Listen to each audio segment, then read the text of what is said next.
Doing good? Awesome. Thanks for being here. We appreciate you guys. Um, so excited for another season. Um, go through a couple comments and then obviously happy to take questions. But first off, like I said, thank you for being here. We appreciate it. We're excited about the Suns season. Um, it's been a great summer. We can go through a lot of those things in a second. But first, very important, obviously passing of Al McCoy, a legend here in Phoenix, 51 years with the organization. I got a chance to know him a little bit and spent some time with him. Just a great, great person, a great representation of our organization. And so obviously he'll be missed. We are going to have a band on our jerseys this year with say Al on it.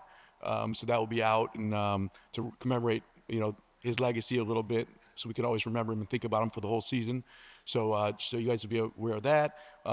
Sad we couldn't bring him a championship while he was live, but I know hopefully we'll get one with him on our jersey, and I know he'll be watching from above. So he'll be missed, and his family is obviously still part of our family here.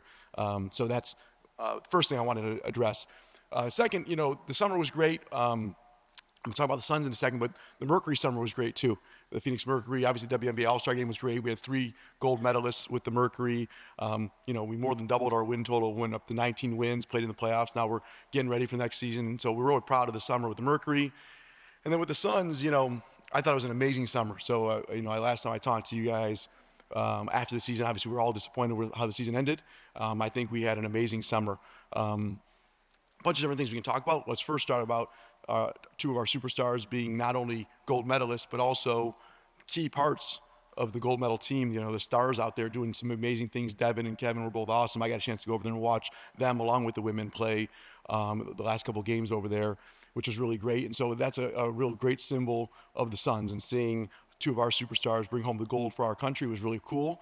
Really a special moment for all of us. So having 5 Olympians here in Phoenix was really special. So that was great, seeing those guys do great things. Obviously, on top of that, Coach Bud. So we got a great coach. We feel great about Coach Bud. He's been amazing. I know he did a press conference already. You guys been part and heard him talk, but he's been, we have really high expectations for him and what he's going to accomplish here.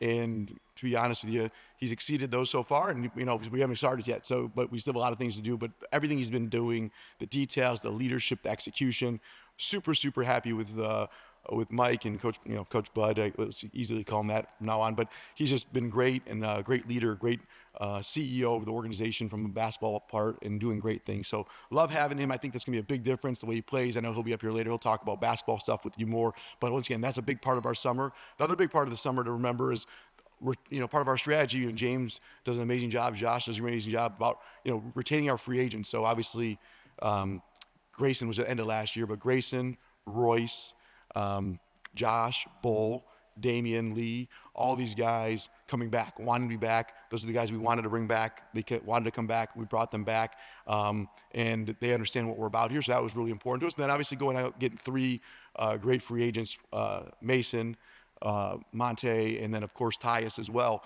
And these guys had options elsewhere, and most time they probably had options making more money elsewhere. So that's really a tribute to hopefully the Phoenix Suns organization, but also the city of Phoenix, our fans. They talked to me about that when we were talking to those guys, and our players and our coach, right? Like they want to be here. And so that was a big thing. We really loved the team. And then obviously the draft, was spectacular with getting those 2 guys that we coveted those 2 guys, and then we got some draft capital as well. So overall, I think it's been a great, great summer. If you want to compare what we could have done and what we did, I feel amazing about the team, where we're at. Very similar to what I felt, at the end of last year. I told you I thought we were in a great position. We didn't have the year we wanted. We're ready. We're ready to compete at the highest level this year. And so that's what Bud's about. That's what, James and Josh and me and our whole organization, the players, we're about competing at the highest level, and we're going to put forth that effort. And so competing and getting better every day. And the last thing I'll say before turning it over to questions is, like, when I bought the team, it wasn't that long ago still. It was just, 18 months ago, February of 23, it talked about the 4 pillars, about building a great culture, fan experience, community, and winning. And all 4 of those things, you can talk about the TV. This is our second year being on TV for everybody. And I see other NBA teams are starting to follow. And we're trying to be leaders here in Phoenix. We want to be the best organization in sports, and I think we're on our way. You can't be the best organization in sports without winning, without competing for championships, right? So we understand that, and that's obviously a big part of it. And you guys get to hold me accountable to that and hold our team accountable to that, and that's great. But we are going to compete and get better every day, and hopefully you guys will feel that, and hopefully you'll be proud of the Phoenix Suns this year, just like we plan on being as well. So I'll pause and turn it over to some questions. Anyone has questions, and we'll go from there. Mark, go ahead, Mark. Hey, Matt. Good morning. Mark McClune, Arizona's Family Sports. How are you? Good to see you. As you approach the offseason, specifically after the end of last season, what were your priorities heading into the summer, and what would you like to get fixed heading into this season? Well, I think the priority was, we got to get our team in position to succeed at a higher level than we did last year. Last year we won 49 games, but you don't get a championship for winning games during the regular season. And we want to compete at the highest level. And so I think the word compete, which you'll hear us talk about a lot today, is something that I don't think we did at the highest level last year, competing and going at it at the level that we want to be. And that's not just the players, that's coaches, that's ownership. All of us could do better. And I think that was a big thing. We made a change at coach, as you guys know. We got a coach that I think is I think our past coach was a great guy and a great coach. This coach is, I think, the best fit for us. And so that was a big priority. But then also resigning our players was a huge thing, which I talked about already. We like our team. I love our team. I think we have a great team. And I told you guys that a lot of people love our team. And you're starting to see other teams start to make adjustments. And I think we're all in. We believe in our team. We believe we have the ability to compete at the highest level with any team in the NBA. And so I think that was the big thing, is to, another year of continuity, get everyone healthy going into the season, get a coach that we felt like was going to be leading our organization, and I think we executed on all of it. Thank you. Hey, Matt, Joe Bourget, PHNX Sports. Good to see you. I wanted to ask, I know you're probably sick of asking or answering questions about this, the second tax apron, but when you look around the league, you've seen a lot of other teams make moves to kind of duck that or get beneath that. You guys have had a very different approach to that. I just wanted to get kind of your philosophy on that and how, you feel that you're going to be vindicated with that particular approach to the tax apron. Yeah, so the second apron is obviously a very hot topic in the NBA these days, and there's two parts to it. There's second apron and the restrictions of building a team that people like to talk about, and then there's the significantly higher luxury taxes that are in there. And then with the higher luxury taxes, if you're in the tax, you don't get the money that other teams get. So there's a lot of things that other owners and other people are thinking about. For us, we're about winning. And so I don't think, I walk around Phoenix, I spend time in Scottsdale, Phoenix, all these, no one's come up to me and been like, hey, I really hope you lower your tax bill, just doesn't come up. It's been weird, nobody cares. And they shouldn't care, because the luxury tax is not anyone else's job. It's my decision and my job to deal with it. And so we want to put the best team out there. We are not going to spend money frivolously, but if we can compete to win a championship, we are going to do that. And we're going to go all in with that. In the second apron, are there restrictions? Absolutely. I understand them inside and out. James does an amazing job. Josh, they know it. They know it. We understand what it is. And some people are shying away from that, and some people are shying away from the tax, and we're not shying away from either.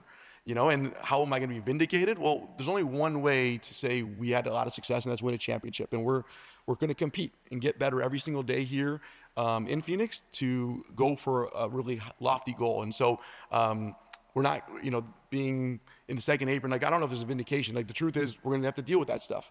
And we're going to deal with those new rules and how we already have to deal with the way we trade players and move players around right now. And I think we're doing all right. We had a pretty good summer with it. Everyone didn't think we could do some of those things. So I think there's a lot of bark, maybe not as much bite as people want to think, but don't tell the other owners and other teams, because we're good with where we're at right now. We're ready to compete the way we have it. Thank you. Yes, Dwight Rankin, Arizona Republic. Good to see you, Matt. How are you? All right. Couple of things. One, where are you guys at with Durant and his extension? So we love Kevin. I think you came up this summer talking about all these things. Everyone talks about Kevin. Kevin Durant loves it here. We love Kevin Durant. We talk to him and his agent, Rich Kleiman, all the time. There's different restrictions, but we don't really go through contract extensions publicly. But I'll tell you this, Kevin loves it. We love Kevin. We plan on Kevin being here, and nothing's changing with that. Okay, just a quick follow. I know that obviously Friday, the lady, Andrea Trickin, had a press conference out here talking about the organization. And I know obviously you came here to clean that up. So I'm curious how your reaction to what she said about the organization. Yeah, so, I think we already made comment on it. I'm not going to get into that. Today's about the Suns. I think you saw our statement about it, and I think we all understand what that one's about. So we'll just focus on the Suns today, but I appreciate it. I can always answer other questions separately. Kellen? Matt, Kellen Olson, Arizona Sports. Good to see you. I wanted to get your just a look at your process in July in regards to Tyus and signing him. What were your guys' initial conversations like with him? And then at what point in the month did you realize you had a real shot at signing him despite the pay cut he had to take? Yeah, so Tyus is a great guy, point guard, leader, winner. His wife went to Michigan State, so we had a little connection there. So we used a little recruiting there. But his wife, his kids, like we're talking about Phoenix as a great city, a great environment, family environment. You know, I understand it's gonna be really tough for someone to take less money to come play for an organization, but an opportunity. He got a chance to talk to Coach Bud. He talked to Kevin and Devin and Brad and like not only Grayson and all these guys. He knew Grayson from college, obviously. Like all these guys know what we're about here, and they were able to communicate that. So I think it was a team effort in recruiting him. Josh, James, Bud, hopefully myself, hopefully I didn't mess it up. Like we all did together to make it great. And the truth is, I think it's going to be a great opportunity for Tyus to not only lead, but be a starter, compete for a championship. And yes, he took less money, but you know what? Money is just a number right there until, you know, how happy are you? How happy is your family? There's a lot of pieces to it. And then also puts him in an opportunity. He's still a free agent after this year, which we'll have to start that recruiting process again, you know, after this year or during the year to try to get him to stay. But the truth is, like, we want what's best for our players. And if he ends up leaving after this year, after we compete at the highest level, we understand that. But recruiting him was a big part of it. When did we think we were going to get him? Like, we didn't think we had a chance, to be honest with you, at the beginning. And so, but spending time with it, that didn't mean we didn't make the calls, didn't mean we didn't spend the time. But, you know, you have a 1% chance something that grows to 5, 10, 20, 30, and all of a sudden you're like, we might be in the game here. And, but I'm so impressed with Tyus Jones, the time I got to spend with him and his family. He's a winner, and he won a championship at Duke. He's the kind of guy we want here and we need here. And I think he's the best all-time assist-to-turnover ratio in the history of the NBA, which is phenomenal. I think Monte Morris is like second. So we got some good point guards. We'll handle the ball and do some great things with Coach Bud. So we're really excited about Tyus. Thank you. Matt, Richard Sines, Fox 10. Good to see you. How are you? Good. You know, kind of a two-parter here. I want to piggyback off to what you were talking about with Tyus. It's obvious, you know, he took less money to come here, and that says a lot about the culture you guys have developed here. But what does that say about him as a person where winning is first for him? And what was it like to see Kevin Durant and Devin Booker win the gold medal and play with that level of passion and want to win? Yeah, so well, Devin and Kevin wasn't surprising me. I know how much they care about winning a championship, winning gold medal. Like they're winners. I got to spend a little time with them over there and see like what they're about. And that's not surprising me. I got a chance to spend, you know, a year and a half with both of them really so far since I bought the team basically. And so spent a lot of time with them. That wasn't surprising. Those guys are winners. And they, you know, what they talked about is we want to bring a championship to Phoenix now, right? And so that's for sure there. And Tyus, you know, a lot of people talk about, oh, you know, maybe I'll take a little bit less money. Like, you know, talk about some people in the, you know, taking a couple $1,000s less is a big pay cut in anybody's world, in the real world. And so if someone take millions and millions of dollars less to be part of an organization, it shows that Tyus is, one, a winner. Two, he understands the big opportunity in front of him. And three, it's a kudos to our players, our coaches, and the culture we're trying to build here in Phoenix and the fans. Like, he's like, I want to play, I want to compete for a championship. I don't want to go to like, and so I'm really excited about Tyus. I've loved getting to know him. I think he's going to be a great, great part of our organization. And hopefully it's not just this year. Brandon? Hey, Matt. Brandon from the Business Journal. All right. You mentioned the TV deal. Now going into year two, I was just wondering, what were your thoughts on year one? And is there any changes or improvements that you kind of expect with this kind of going forward? You know, we loved it. We thought it was great. Like, to me, it's not my team. It's the city's team. It's the fans' team. And so for them not to be able to watch the game is crazy to me. And so the TV deal's been spectacular. You know, there's nothing perfect about it, obviously, but we're really happy that all our fans can watch the Suns and the Mercury on TV without having to pay for it, without having to search for it. It's pretty simple and easy. And so I think it's been a great success. I know other teams, NBA teams, have followed and will continue to follow. And hopefully we set the path. Like, we want to be the best franchise in sports. We're not just trying to win one championship. We're not trying to just be good for a year or two. Like, we want to be the best franchise in sports. And that means winning, of course, which I know everyone wants to talk about, but also means on the business side, being a leader, making decisions. Sometimes it's, as Gerald talking about the second apron, like, we're gonna do things differently. We're not following everybody else. We're gonna do what we think is best at all times. And sometimes I'm gonna be right. Sometimes we're gonna be wrong. But no one will ever question how much we care about the fans, about this organization, about winning, about the culture. Like, no one will ever question that. And the TV deal is a big example of that. Brandon? Hey, Matt. Brennan Clean, Locked On Suns podcast. You mentioned a lot of things you've been able to do, obviously getting Kevin right away, the TV deal, summer moves, the coach, and the 4 pillars that you reference a lot. I'm just curious, kind of an open-ended one for you. What's the biggest thing you feel like you've learned as an owner getting to be in this world for almost 2 years now? I've learned a lot. So first off, the most important thing as an owner is you got to get great people around you. So I get, credit for some stuff. I get, talk bad about some stuff. But the truth is I have a great team. Lucky to have great people around me when you talk about James Jones, Josh Barlstein, Bud now, but also players. But as an owner, the biggest thing is you have to put your team, just like in any business, put your team and your organization in position to succeed. I'm not trying to be the best player or the best coach or the best GM. I'm trying to be the best owner. My job is to be the best owner in sports, which means give them the resources, build the WNBA Mercury facility, give the fans TV opportunity. I'm not watching a player's, jump shot and deciding that's the kind of guy we want. I got James, I got Josh, I got the scouts, I got people that do that stuff. But my job is to give them all the resources. And if they say, hey, meet with Tyus, let's talk about the future and opportunity. I'm love to jump in and help. And so I learned that it's a team game. Just like in any sport, you can't have one superstar and win. You can't have the best coach and win. You can't have the best player and win. You have to have great players, great coach, great GM, great CEO, great owner, great marketing people, great concession people. We're a team. And so I think I've learned that even more. And so it's all about the team. It's all about the people. And I'm very lucky to have great people here. And I think that's why we're able to compete for a championship on all levels. And that's what our goals are. And we're not going to get there every year like I talked about, but we're going to compete at the highest level. Doug, last question. I'm at Doug Haller at The Athletic. Hey, Doug. You mentioned that Mike has already exceeded expectations. Can you just explain how he has gone about doing that? Yeah, well, his care factor is off the charts. So I just talked about, I have to care. I care at the highest level. I care about it when I walk out here. If a fan is wearing a Booker jersey, I care about, how do we make that special for them? Bud cares about every detail of every aspect. You'll see it in our practice facility. He likes, I want my office here. I want to have this. I want the pictures on the, there's no detail too small for this guy. He's in the gym. He's not waiting for the season. He's been in the gym. I call him, I'm in Michigan a lot of times, and I'm calling him at 9, 10 a.m., and he's here. And he's ready. He's not, Bud cares. His care factor's off the charts.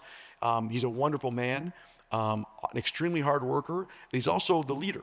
Right? He has great leadership skills, and I can take direction from him just like Josh or James can, and just like the players will. And we love that. We want people to come in and step up and outperform the role. And again, we haven't won any games, haven't lost any games, so it's premature. But what I'll tell you is he's been everything I thought he would be and then some.